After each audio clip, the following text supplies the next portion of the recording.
The exploration vessel Aurora drifted through the darkness of space, its sensors scanning the uncharted nebula that stretched before them like a curtain of cosmic dust. Commander Daniel Hayes stood on the bridge, watching the data streams flow across his console. It was supposed to be a routine mission. They had done hundreds of these surveys before, mapping new systems and cataloging stellar phenomena for the scientists back on Earth.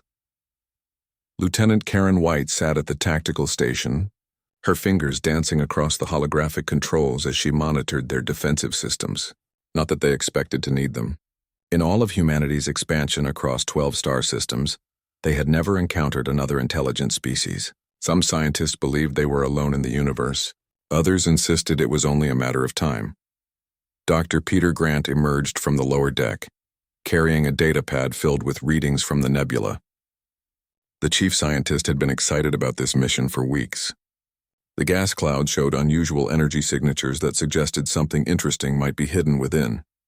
"Commander, I'm picking up an anomaly," Karen said suddenly, her voice cutting through the quiet hum of the ship's systems. 3 objects emerging from the nebula. "They're big." Daniel moved to her station, his eyes narrowing as he studied the display. 3 massive shapes were materializing from the clouds, their hulls dark and angular. They were clearly artificial. Clearly ships. His heart began to race. "Open all communication channels," Daniel ordered. "Let's say hello. This is it, people. First contact." Karen activated the communications array, broadcasting on every frequency they knew. Daniel cleared his throat and spoke carefully. "This is Commander Daniel Hayes of the human exploration vessel Aurora. We come in peace and wish to establish friendly contact with your species." Silence answered them. The 3 alien vessels continued their approach, their formation tight and purposeful. Daniel felt a cold knot forming in his stomach. Something was wrong. "Sir, they're powering weapons," Karen said, her voice tight with sudden fear. "Multiple targeting locks. They're aiming at us. Shields up." "Evasive maneuvers," Daniel shouted, but even as the words left his mouth, he knew it was too late. The alien ships opened fire without warning, without communication, without mercy. Brilliant streams of plasma tore through space, slamming into the Aurora's shields with devastating force. The ship shuddered violently, throwing crew members from their stations. Alarms screamed throughout the vessel as systems failed one after another. "Return fire," Daniel commanded, gripping his console as another blast struck them. Karen managed to launch 2 missiles, but the alien shields absorbed them effortlessly. The exploration vessel had been built for discovery, not war. They had light defensive weapons, nothing that could match the firepower being unleashed against them. Peter scrambled back to his station, his hands shaking as he tried to access the sensor logs.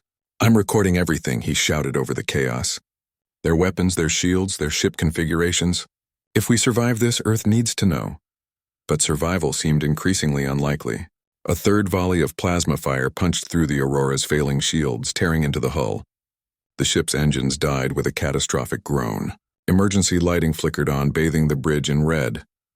"We're dead in space," Karen reported, blood trickling from a cut on her forehead. "All weapons offline. Life support at 40% and falling." Daniel's mind raced. They were helpless.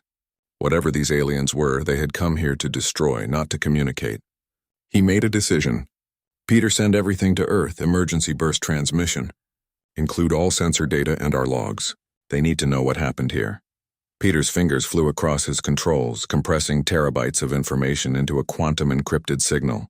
The message streaked away from the Aurora at faster than light speed, carrying humanity's first and possibly last encounter with alien life. The alien ships closed in, their weapons still trained on the crippled Aurora. Through the view screen, Daniel could see strange symbols on their hulls, a language humanity had never seen before. Then the ships launched smaller craft, boarding pods that latched onto the Aurora's hull like parasites. "They're coming aboard," Karen said quietly, drawing her sidearm. Around the bridge, the surviving crew members armed themselves with whatever they could find. Daniel pulled his own weapon, knowing it would make little difference. The aliens came through the breach points with brutal efficiency. They were tall reptilian creatures with gray-green scales and eyes that showed no emotion. They wore armor that seemed to blend technology with organic components, and they carried weapons that hummed with lethal energy. The Aurora's crew fought back desperately. In the corridors and compartments, humans died trying to defend their ship. Daniel heard the screams over the communication system, heard the weapons fire and the sounds of destruction. His crew was being slaughtered. On the bridge, they made their last stand. Karen managed to take down 2 of the aliens before an energy blast caught her in the shoulder, dropping her to the deck. Peter tried to destroy the ship's computer core, to keep humanity's secrets safe. But the aliens stunned him before he could complete the command. Daniel fired until his weapon ran dry, then grabbed a piece of broken console and swung it at the nearest alien. A stunning blast hit him in the chest and he collapsed, his body convulsing from the energy discharge. Through fading vision, he saw the aliens spreading through the bridge, their movements calm and methodical. They were professionals. This wasn't their first attack, their first conquest. These creatures had done this before many times. The thought filled Daniel with cold horror as consciousness slipped away. When he woke, he was in a cell. The walls were smooth metal, featureless except for a single force field that hummed across the entrance. Karen lay unconscious in one corner, her shoulder wound crudely bandaged. Peter sat against the wall, his eyes distant and haunted. "Where are we?" Daniel croaked, his throat dry. "Prison ship," Peter said quietly. "I woke up an hour ago. I can hear other humans in nearby cells. Maybe 20 survivors out of a crew of 80. Daniel forced himself to sit up, his body aching from the stunning blast. Through the force field, he could see alien guards patrolling the corridor. They paid the prisoners no attention, as if humans were beneath their notice. Over the following days, the aliens interrogated them. The sessions were brutal, involving devices that caused excruciating pain without leaving marks. They wanted information about humanity's worlds, their defenses, their population centers. Daniel tried to resist, but the pain was beyond anything he had ever imagined. Eventually, broken and exhausted, he told them everything. The aliens seemed satisfied. Through a translator device, one of them finally spoke to Daniel. "Your species is weak. Your territory will be ours. You will be eliminated." Daniel stared at the creature, at the cold certainty in its eyes. "Why?" he whispered. "We offered peace. We wanted to talk." The alien tilted its head as if the question was incomprehensible. "You exist in our path. That is reason enough." In his cell that night, Daniel realized the terrible truth. Humanity had always wondered if they were alone in the universe. Now they had their answer. And that answer was coming to kill them all. Governor Lisa Morgan stood in her office on New Haven, looking out at the sprawling city below. The colony had been her home for 15 years, and in that time she had watched it grow from a small settlement into a thriving world. 8 million people called New Haven home now. Children played in parks under the light of a yellow sun. Families built lives here. It was everything humanity had dreamed of when they reached for the stars. The communication alert shattered her peaceful moment. Lisa turned to see Colonel Jack Harris's face on her screen, his expression grim. "Governor, we have a situation. Multiple unidentified vessels just entered the system. They're not responding to hails and they're on an intercept course for New Haven." Lisa felt ice form in her stomach. "How many ships?" 73 capital ships plus escorts. "Governor, this is a battle fleet." The words hung in the air like a death sentence. New Haven had defensive platforms, a small garrison of outdated frigates, and a militia that trained on weekends. They were not prepared for war. Nobody had thought they needed to be. "How long until they reach us?" Lisa asked, forcing her voice to remain calm. 10 minutes. Maybe less, 10 minutes. Lisa's mind raced through the impossible calculations. 8 million people and 10 minutes to save them. There were evacuation plans, of course, but they assumed hours of warning, not minutes. The colony's transport ships could maybe carry 100,000 people if they packed them in like cargo. That left millions behind. "Sound the evacuation alarm," Lisa ordered. "Get everyone to the spaceports and underground shelters. Move now." Jack's image disappeared, replaced by the colony-wide emergency broadcast system. Lisa's voice went out to every home, every street, every corner of New Haven. "This is Governor Morgan. We are under imminent attack by unknown hostile forces. Proceed immediately to designated evacuation sites. This is not a drill. I repeat, this is not a drill." Through her window, Lisa watched the city transform. People poured from buildings, running toward the spaceports. Ground vehicles clogged the streets as families tried to flee. Above, the colony's small fleet of civilian transports began launching, overloaded with desperate refugees. Lisa remained at her post, coordinating the evacuation, even as her staff begged her to leave. She pulled up the tactical display, watching the alien fleet approach. They maintained perfect formation, their weapons charging. This was no exploration mission. This was extermination. In orbit, Jack gathered what forces he could.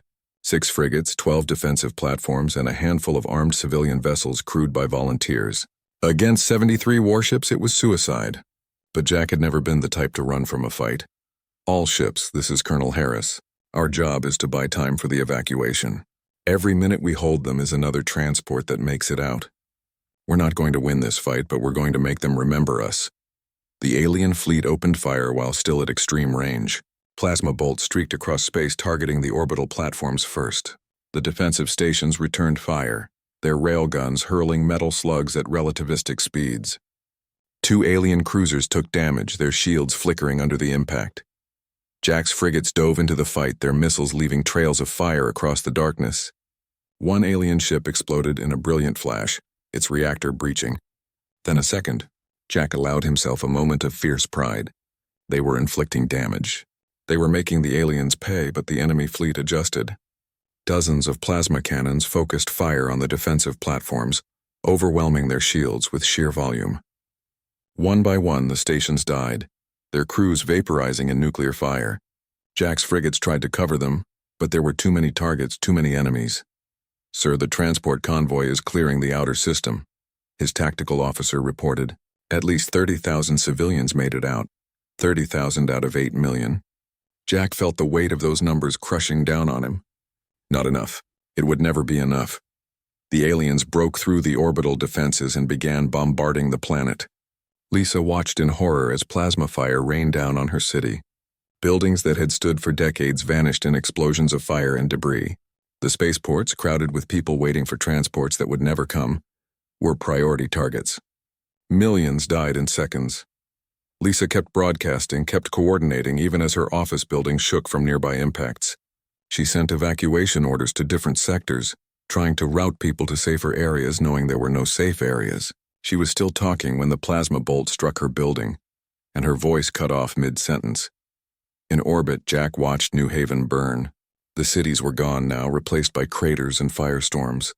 The aliens were thorough, targeting every population center, every settlement, every sign of human habitation. They were erasing the colony from existence. "Colonel, we're the last ship," his tactical officer said quietly. "Everyone else is gone." Jack looked at his crew. Young men and women who had signed up to defend their home. They had done everything asked of them and more. Now they would die here, but not for nothing. "Set collision course for the alien flagship," Jack ordered. "Full speed. Override all safeties." The frigate turned, its engines screaming as they pushed beyond their design limits. The alien fleet saw them coming and opened fire, but Jack's ship was small and fast, weaving through the plasma bolts. They were going to make it. They were going to take one more enemy with them. At the last moment, Jack activated the ship-wide communication. "For New Haven," he said simply. The frigate struck the alien flagship at nearly half the speed of light. The impact released energy equivalent to a nuclear weapon. Both ships ceased to exist, replaced by an expanding sphere of vaporized metal and plasma. On New Haven's surface, Emma Bell huddled in a basement with her parents and dozens of neighbors. She was 8 years old and terrified by the sounds of destruction above. Her father held her close, whispering that everything would be okay, even though they both knew he was lying. The building shook violently. Dust rained from the ceiling. Someone screamed. Then the wall exploded inward and Emma's world became fire and pain and darkness. When she woke, she was buried under rubble. She could not move her legs. Something heavy pinned her down, and when she tried to push it away, she realized it was her father. He was not breathing. Neither was her mother, lying twisted nearby. Emma screamed until her voice gave out. Then she lay in the darkness, listening to the sound of the city dying around her. Fires crackled. Metal groaned. And above it all, she could hear the thunder of alien ships still firing, still destroying, making sure nothing survived. Rescue crews found her 3 days later. When the aliens had finally left, they pulled her from the ruins, one of only a handful of survivors in a city of millions. Her legs were crushed, her body burned, but she was alive. They took her up to a hospital ship, where doctors worked frantically to save the few survivors they could find. Through the window, Emma could see New Haven below. The cities were gone. The forests burned. The oceans boiled. Everything she had known, everyone she had loved, was gone. A nurse tried to comfort her, but Emma just stared at the ruined world, her young mind unable to fully process what had happened. The aliens had come without warning, without reason, and they had killed everyone. 7 million people dead in a single day. The hospital ship jumped to faster than light speed, carrying Emma and the other survivors back to Earth. As New Haven disappeared behind them, Emma made herself a promise. She was only 8 years old, but she understood one thing with perfect clarity.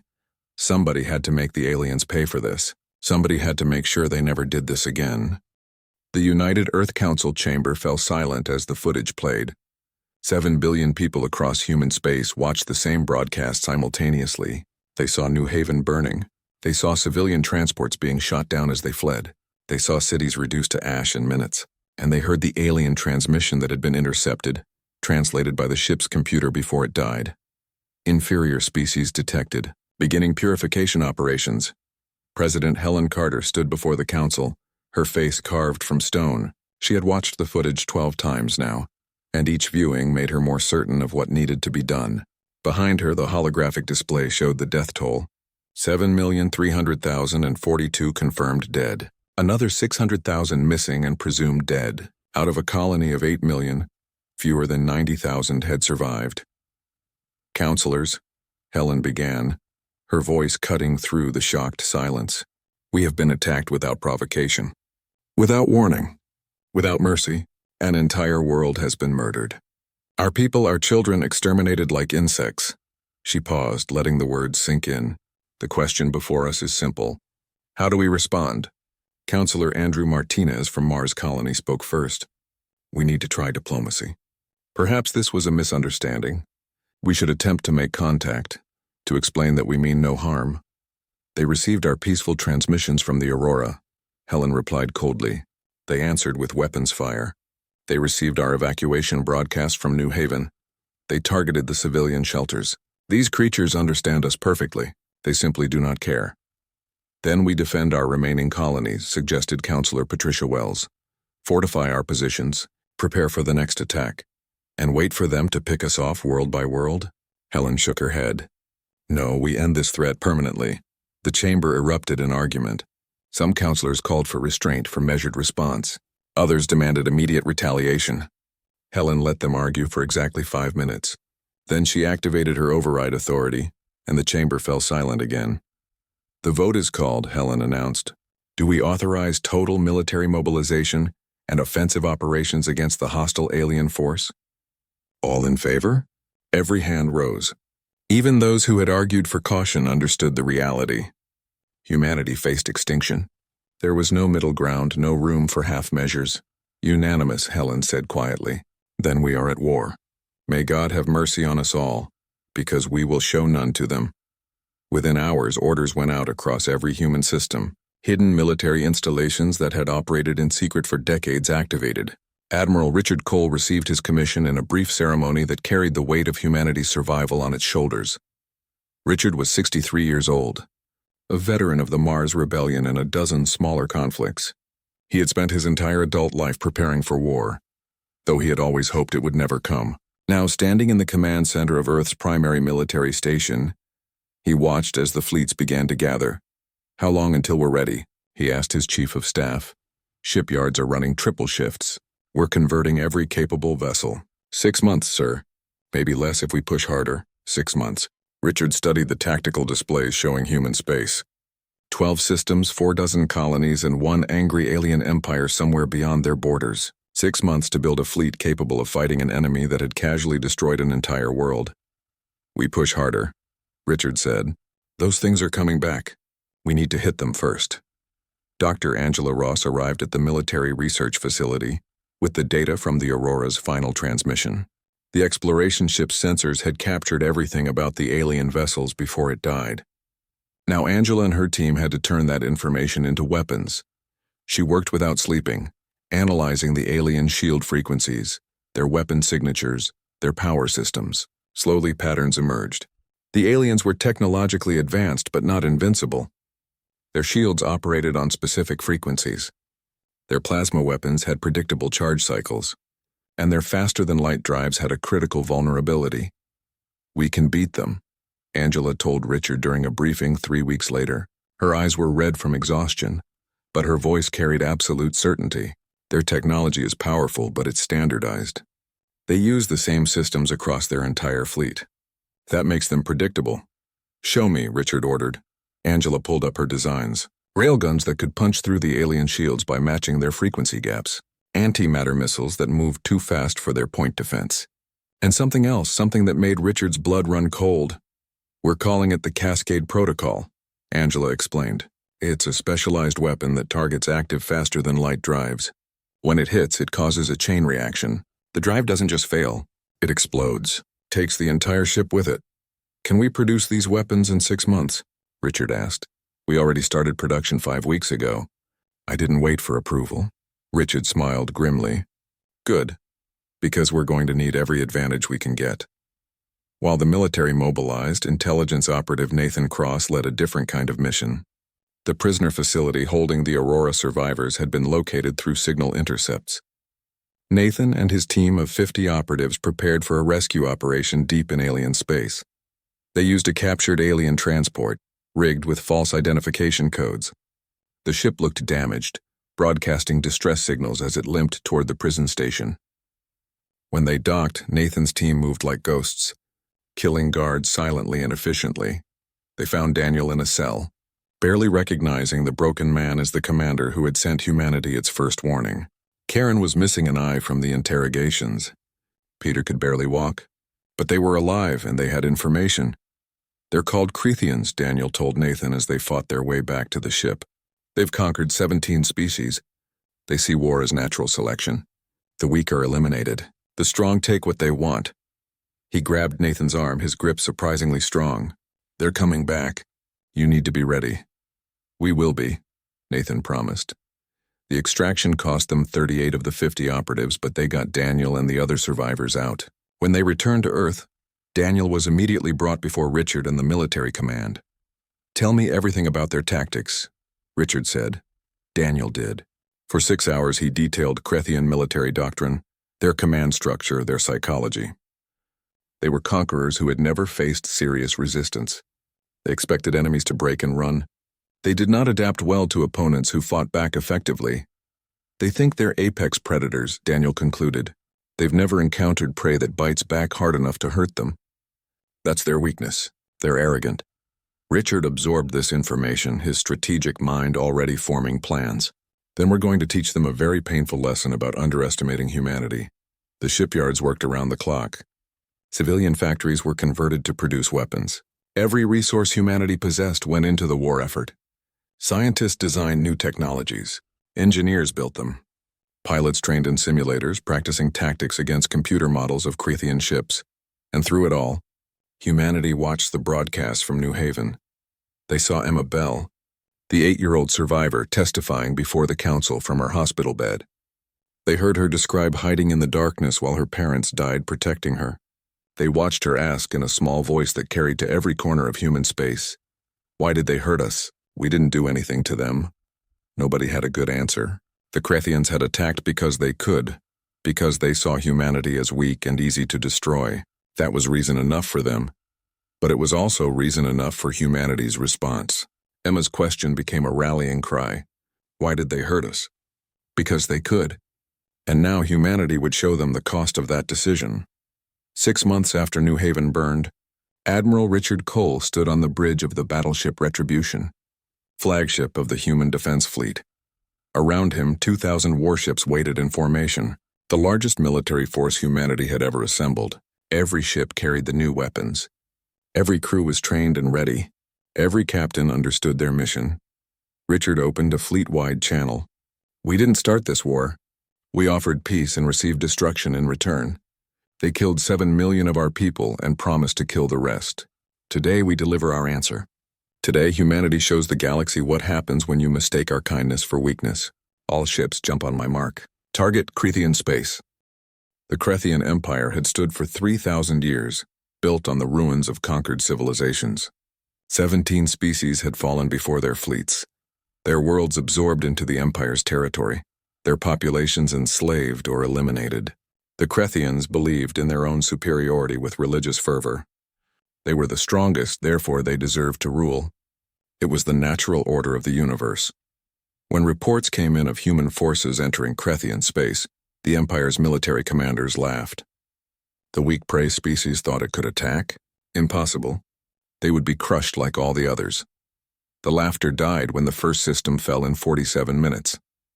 Admiral Richard Cole had divided his fleet into 17 attack groups, each assigned to a different Krethian military installation. They struck simultaneously across a front spanning thousands of light years. The Krethians had never faced coordinated attacks on this scale. They had never needed to. Their enemies always broke and ran. Humans did not run. At the Krethian shipyard in the Vex system, Captain Stephen Price commanded the destroyer Vengeance and a battle group of 30 ships. They emerged from faster-than-light travel directly above the shipyard, their weapons already charging. "All ships, free fire," Stephen ordered calmly. "Destroy everything." The human ships opened up with railguns hurling metal slugs at a significant fraction of light speed. The Krethian shields, designed to deflect energy weapons, offered minimal protection against kinetic projectiles. The first salvo tore through 3 Krethian cruisers before they could react. Antimatter missiles followed, streaking across space faster than the Krethian point defense could track. Each warhead carried enough destructive power to crack a moon. When they struck the shipyard, the facility simply ceased to exist, replaced by an expanding cloud of plasma and debris. The Krethian defense fleet tried to respond, but they were confused and disorganized. This was not how battles were supposed to go. Enemies were supposed to fear them, to flee from their superior firepower. These humans attacked with cold precision, as if the Krethians were nothing more than targets to be eliminated. "Broadcasting on all frequencies," Stephen announced to his crew. Then, to the surviving Krethian ships, he spoke the message that would echo across the galaxy. "You attacked first. You showed no mercy. Expect none in return." He activated the Cascade Protocol. The specialized weapons pulse swept across the system, targeting every active faster-than-light drive within range. For a moment, nothing happened. Then the Krethian ships attempting to flee began to explode, their drives turning into miniature stars. The detonations lit up the darkness visible across light years. 17 systems burned simultaneously. Weapons facilities, training stations, research centers, shipyards, all targeted and destroyed with ruthless efficiency. The Krethian military, spread across their empire in positions of occupation and control, found themselves under attack everywhere at once. In the Krethian home system, Admiral Richard led the main battle group personally. 800 Krethian warships defended their capital world, the heart of their empire. It was the largest concentration of military force in Krethian history, assembled in response to the human attacks across their territory.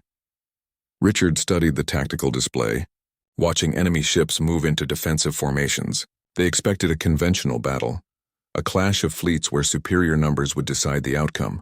They were going to be disappointed. "All ships execute maneuver Delta 7, Richard ordered. Target their flagship first. Break their command structure." The human fleet split into smaller groups, each moving independently. The Krethians found themselves facing not one massive target, but dozens of smaller, faster formations. Their weapons tried to track the human ships, but the targeting computers could not keep up with vessels moving in unpredictable patterns. Human railguns fired in coordinated volleys, focusing their kinetic energy on single targets.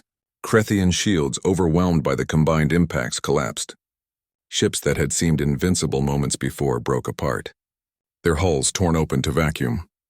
The Krethian flagship died first, its command deck pierced by a railgun slug traveling at 90,000 kilometers per second. The Emperor's personal guard ship, symbol of Krethian power, split in half and drifted apart in a cloud of frozen atmosphere and debris. Without central coordination, the Krethian fleet's response became chaotic. Individual captains made their own decisions, breaking formation to engage what they thought were advantageous targets. Richard watched them fragment and smiled grimly. Arrogance had made them predictable. They fought as individuals trying to claim glory, not as a unified force. "Deploy antimatter missiles." "Full spread," Richard commanded. 1,000 missiles launched simultaneously, overwhelming the Krethian point defense systems. The warheads found their marks and nuclear fire blossomed across the battlefield. When the light faded, half the Krethian fleet was gone. The remaining ships tried to retreat, activating their faster-than-light drives. Richard had been waiting for this. Activate Cascade Protocol.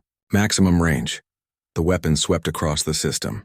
Every Krethian ship attempting to flee exploded simultaneously, creating a chain of detonations that looked like a string of new stars being born. The battle lasted 4 hours. When it ended, 800 Krethian warships had been reduced to debris. Not a single vessel escaped. Richard broadcast to the surviving Krethian stations and the planet below. Your fleet is destroyed. Your shipyards are ash. Your military infrastructure is gone. This is the consequence of your actions. You chose genocide. We chose survival. Remember this day. Across Krethian space, the pattern repeated. Human forces struck military targets with overwhelming power and precision. The Cascade Protocol was deployed in system after system, turning fleeing Krethian ships into brief supernovas. The empire that had seemed invincible for 3,000 years was being systematically dismantled in a matter of weeks. Ground forces led by General Laura Scott landed on Krethian military worlds. Their mission was not conquest, but demolition. Every weapons factory, every research facility, every training center was targeted. Human soldiers moved through Krethian installations, placing charges and destroying equipment. Laura stood in what had been the Empire's primary weapons research facility, watching her engineers rig it for destruction. Around her, Krethian scientists were being evacuated, given a chance to surrender that their people had never offered humanity. Most took it. Those who resisted were eliminated efficiently. General, the facility is clear, her second-in-command reported. All personnel evacuated. Charges in place. Laura nodded, taking one last look around. This was where the plasma weapons that had killed 7 million humans had been designed, where the ships that burned New Haven had been armed.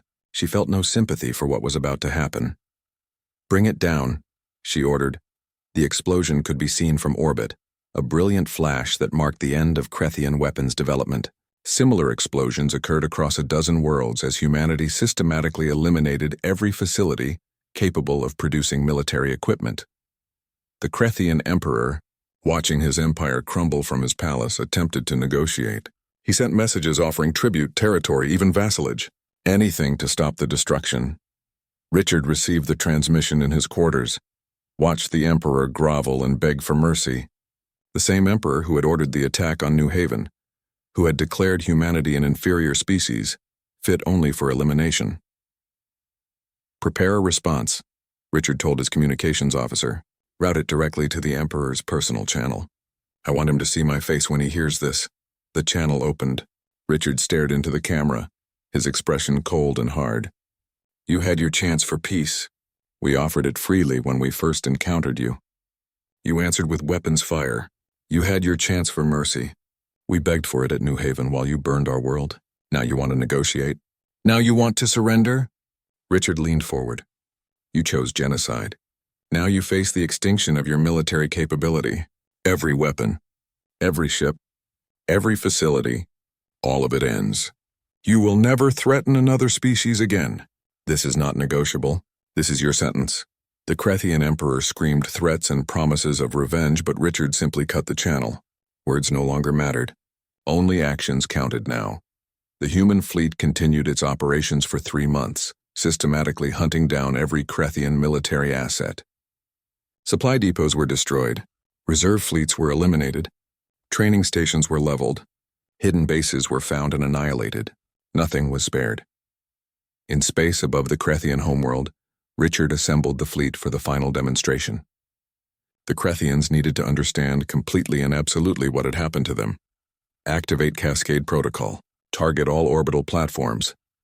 The Krethian defense platforms, ancient installations that had protected the homeworld for centuries, exploded simultaneously.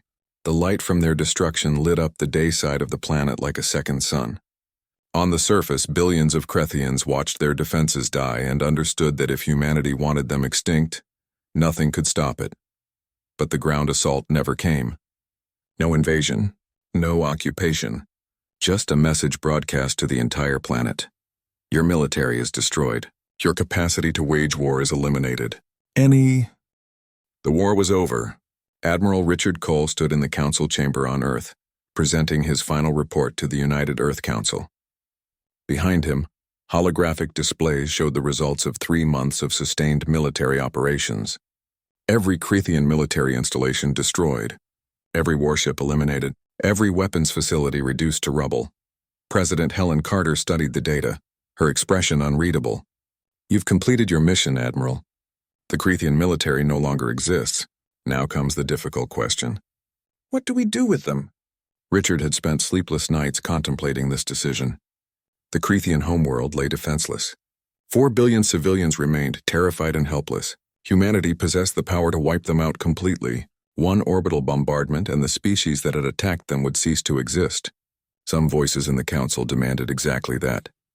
"We could kill them all," Richard said slowly. "It would be easy. But I don't recommend it." The council chamber erupted in argument. Councillor Martinez stood, his face red with anger. "They showed us no mercy. Why should we show them any?" "Because we're not them," Richard replied calmly. "We didn't start this war because we wanted to conquer. We fought because we had no choice. If we commit genocide now, we become the monsters we fought against." "Then what do you suggest?" Helen asked. "We let them live. But we make certain they can never threaten anyone again." Richard pulled up his proposal. "We dismantle the Crethean Empire. Every conquered world gets its independence. The Cretheans are confined to their home system, forbidden from possessing faster-than-light technology or orbital weapons. We establish monitoring stations around their space. Any violation results in immediate, overwhelming response. They'll rebuild eventually," another counselor argued. "Maybe not in our lifetime, but someday." "Probably," Richard agreed. "But by then they'll be rebuilding as a species that knows what happens when you start wars of extermination. They'll tell their children about the day their empire fell, about the humans who could have killed them all but chose mercy instead. That lesson is worth more than their deaths." The vote was close, but Richard's recommendation passed. The Crethean Empire was dissolved. 17 liberated species received their freedom. Their worlds returned to them.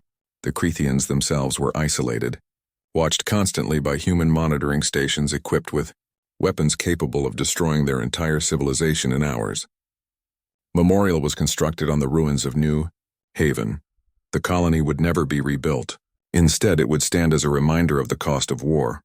7 million names were carved into walls of black stone, arranged in spiraling patterns that could be seen from orbit.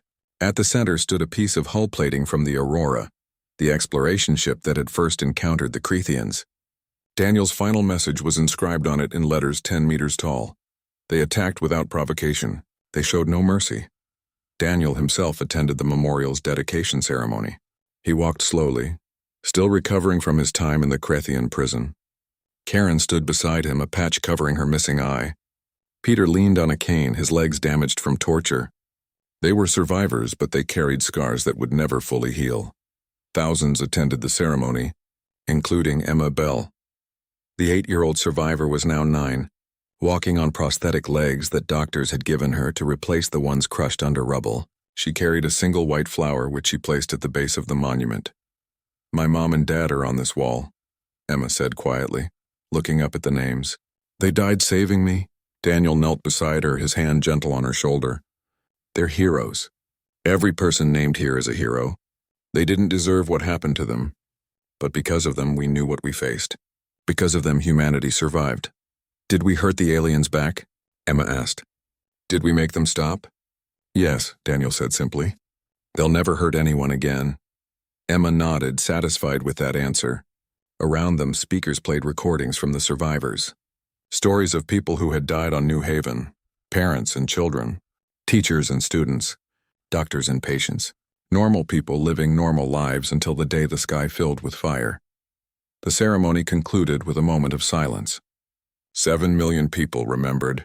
Then President Helen spoke, her words broadcast across human space and beyond. "We did not want this war. We reached out with open hands and received clenched fists in return. 7 million of our people died for no reason, except the cruelty of those who believed themselves superior. Today we remember them, we honor them, and we promise them that their deaths were not meaningless. Because of their sacrifice, humanity united. Because of their loss, we found the strength to defend ourselves. Because of what happened here, the galaxy now knows who we are." Helen paused, looking directly at the cameras. "We are not conquerors. We are not aggressors. We offer peace to all who will accept it. But to those who mistake our desire for peace as weakness, to those who believe they can attack us without consequence, we say this: remember New Haven. Remember the Krathian Empire. Remember what happens when you force humanity to war. We will defend ourselves. We will protect our people, and we will make certain that anyone who attacks us regrets that decision for generations to come. The message spread across the galaxy through quantum communications. Within a year, 17 alien civilizations reached out to establish diplomatic relations with humanity. Not because they wanted to be friends, but because they had seen what happened to the Krathians. They had watched a 3,000-year-old empire fall in 3 months. They understood that humanity possessed both the capability and the will to defend itself without mercy. The liberated species were more genuine in their gratitude. Representatives came to Earth bearing gifts and offers of alliance. They told stories of life under Krathian rule, of cruelty and oppression that had lasted generations. Humanity had freed them, had given them back their worlds and their future. Admiral Richard retired from military service 6 months after the war ended. He returned to his home, a small apartment overlooking the ocean, and tried to find peace. But the nightmares followed him. He saw the Krathian ships exploding, saw the faces of enemy soldiers as they died, heard the screams from New Haven playing endlessly in his mind. One evening, a visitor arrived at his door. Young Paul Grant, son of Dr. Peter Grant, recently commissioned as an ensign in the human fleet. He had questions for the admiral who had led humanity to victory. "Sir, may I ask you something?" Paul said as they sat on Richard's balcony watching the sun set over the water. "Of course. Do you think we went too far? We destroyed their entire military. Some say we should have stopped sooner, that we became like them." Richard was quiet for a long moment, considering his answer carefully. This question had haunted him since the war ended. "We did what we had to do," Richard said finally. "The Krathians came to exterminate us. They had done it before to other species. If we had shown weakness, if we had stopped halfway, they would have rebuilt and come back stronger. We couldn't afford mercy in the middle of a war for survival. But after we won," Paul pressed, "we could have wiped them out completely. Some people wanted that. Yes, they did. And that's where we chose differently. We destroyed their ability to wage war, but we let their civilization survive. We gave them a chance to learn, to grow, to become better than they were. Maybe that makes us monsters for the destruction we caused. Or maybe it makes us something different, something that understands both the necessity of overwhelming force and the importance of knowing when to stop." Paul absorbed this, staring out at the ocean. "The other species in the galaxy fear us now. They call us the humans who broke an empire in 3 months. Good," Richard said firmly. "Let them fear us. Let them remember New Haven and the price we paid. As long as they fear what will happen if they attack us, maybe they won't attack us. And if fear keeps the peace, then maybe those 7 million people didn't die for nothing." "You sound like you're trying to convince yourself of that," Paul observed quietly. Richard smiled sadly. "Every day, son. Every single day, years passed. The monitoring stations around Krathian space remained vigilant, watching for any signs of military reconstruction. None came. The Krathians focused on rebuilding their civilian infrastructure, on learning to live without conquest and expansion. Their children grew up with stories of the empire that fell, of the humans who had shown them the cost of aggressive war. Emma Bell grew up too. On her 18th birthday, she enlisted in the human fleet, requesting assignment to one of the monitoring stations. She wanted to watch the Krathians to make sure they never forgot what they had done. The officer reviewing her application was surprised. "You could have any assignment you want. You're a hero of New Haven, why watch them?" Emma looked at the officer with eyes that had seen too much death for someone her age. "Because someone has to remember. Someone has to make sure this never happens again. My parents died on New Haven. 7 million people died. I'm going to make sure that means something." She got her assignment. The galaxy settled into an uneasy peace. Humanity remained alert, their fleets ready, their weapons prepared. But the attacks never came. Every species in known space had learned the lesson. Humanity wanted peace, but humanity was not defenseless. They would not start wars.